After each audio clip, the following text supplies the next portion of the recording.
back in 1966, 67, my father Michael Dorn ordered the first steel-hulled vessel to be built for an Irish owner, and he built it in Poland, which was a bit of a feat in itself because of the old Iron Curtain.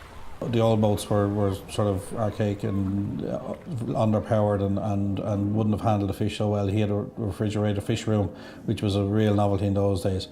And from then on as well, he grew it to be probably one of the biggest fish companies at the time, because we supplied a lot of supermarkets like H. Williams and Quinsworth at the time, and people, a lot of names that are gone. My name is John Brennan. Been at the fish trade 52 years now.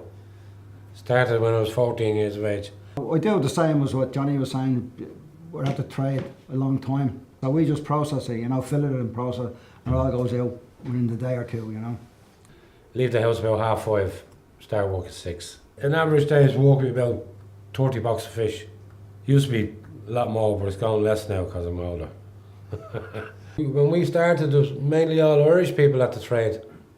Now we have Polish and what have you, which is good for the business too, because they buy an awful lot of fish too. There's no one coming in following up the trade. We had a guy in here, he's from Donegal, he had about 6 or 7 guys. Now he thought he was going to have fillers within 3 weeks, but it didn't happen. You have to be there, you have to be learning your trade. But that's what happened, they're not learning that trade. Because we are fillers.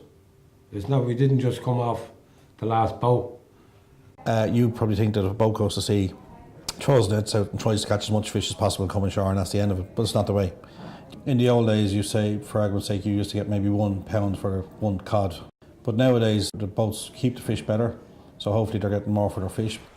West Pier is a perfect example of how the added value has turned into so many jobs. It brings prosperity into the town. The money's kept in the town, it's not exported on the back of a truck to the continent so much.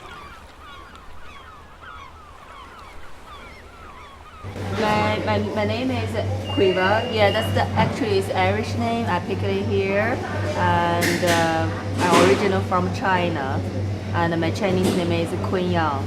So the reason I pick an Irish name here is really easier for people to remember.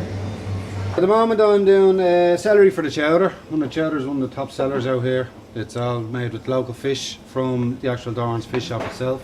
It's all fresh seafood, so we don't use any of the pre-made or frozen. Chowder is a seafood soup really. It's a thick creamy seafood soup. We'll have some vegetables, shellfish, bits of fish and stuff in. It's a popular dish amongst everyone really. As their boat lands, it's literally straight off the boat into the fish shop, from the fish shop then straight into here. Fresher the fish the better, but it's still kicking in the pans, always a good one. Plenty of salt, pepper, flour and a hot pan, and a lot of love. How much love do you have to put in? More than you give the wife. Yeah, mainly take care of the orders. We do a lot of restaurants around Dublin, and delivering the fish out there. We get the orders ready and just send off all the top restaurants in Dublin and that, Parish of Howth is always a fishing community. It's always very connected, and with the church and everything, like the blessing of the boats and the parades and all this. But it was always very, very rooted in the fishing. Like, it's all different now. It's all died off now. But years ago, growing up, it was very, very connected. Like, all the people in the town grew up and had fishing connections, whether they're family, uncles, brothers, whatever, fathers. They were always fishermen. But nowadays, most people are left in the fish business. They see themselves as a small community, and you'll find a lot of it, especially in the more peripheral parts, that it's very much so handed from father down to son. In one way it's good. It's the next generation will be handed down the knowledge from the previous one. Something I've always been interested in is the big storms and the adrenaline rush you get off the heavy weather when you're out there fishing. You've nowhere to run, nowhere to hide. You just fish it out, keep going in the weather. But when I was out there with my camera, it was to capture all these. How long have you been a fisherman? 10, 15 years. And what time did you get in at last night? We came in yesterday evening, about 7 o'clock. And was it a good catch for you? No, it was alright, yeah. It was finishing up for the year, So, year's over and done with now, so we'll wait till next year now again. Do you find things have been busy lately, or is it? Been alright, weather-wise and all that, you don't get much in when it's bad weather and that, but Other than that, yeah, we've been okay, yeah. And what's the worst thing that's ever happened to you out at sea? Oh jeez, not catching enough fish. Well, the old saying about making a small profit in the fish business is you start with a large one and you wait a while, because it's very hard to make money in any business nowadays. And that's not just being flippant, it's your costs are just so high. You do it because you're in the business, you've been there for a long time, and you try and keep your head above water, and you try and reinvest in the business so you're here next year. It's not easy. Yeah. A couple of the team are injured, a few are on yellow cards, and we're fighting. We're playing the top of the league, but we are winning. We get the odd goal here and there, and we'll be here for next season. You need to keep catching all the time.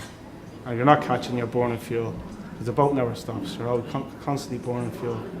So you have to keep catching as much fish as you can. There could be a whole industry in Ireland. We have probably the richest seas in the world, than any other country on the planet. We're such a small country. We had to turn on our main industry and not give so much to the farmers or to Europe for our roads and all this. We could have nurtured that, and we could have had a really good, vibrant fishing industry at the moment. But we sacrificed it for Europe. Well, both of those obviously had a major effect. The Gulf War obviously put the prices up of oil, so that meant that the boats were much more expensive to run. It meant that the share, which is the way a fishing boat works, is that the share of each crewman was less. It meant a lot of boats basically started losing money, and they were sold or scrapped off. But hand in hand, when the Celtic Tiger came along shortly after the Gulf War, house prices in around Howth were going astronomical, crazy prices, that they couldn't afford to buy a house in their locality. And once they moved out, they sort of lost the contact with Howth and the harbour and the fishing industry, and then they were gone. Howth is more a fishing port now, and I don't see it being replaced because it's very hard to get people who are not from the fishing background into the fishing industry. There's optimism in that we have a lot of experienced seamen coming in from abroad, and we don't know if they're going to stay here, reinvest in the fleets, buy a boat themselves. Maybe we don't know that. Yeah, well, for myself, I think it's just fishermen are fishermen.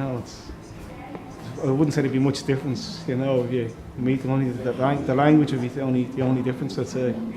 But I would hear the other fishermen probably giving out, and probably vice versa. But I think they're all the same brew, really. The fishing has kind of died down a lot. Like a lot of it, we're losing a lot of it. Especially a lot of these old salty dogs that are starting to disappear. There's very little of them left. So for me, I'd like to try capture what's left of the fishing, and going out to sea, or whether it's on the harbour, taking pictures of the old fishermen that are still just about there. But it's a generation we will lose. The likes of having Pork's exhibition here is something that you can get people who are coming in to your restaurant and sort of relating.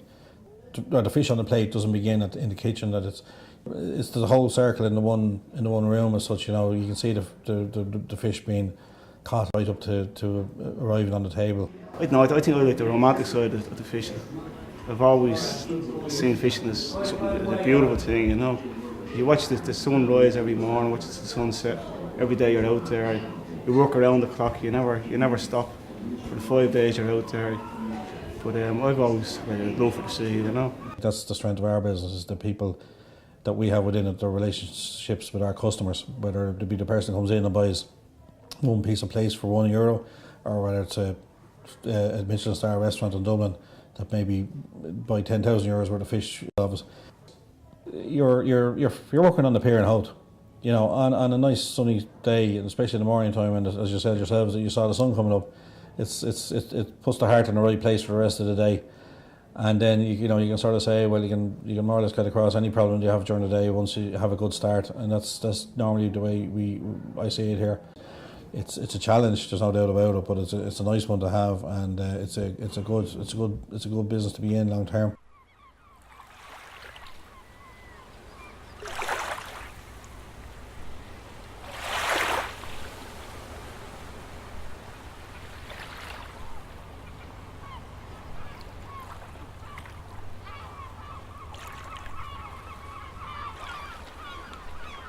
Here lies the body of Mary Lee, died at the age of 103.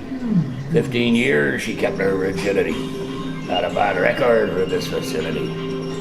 Yeah.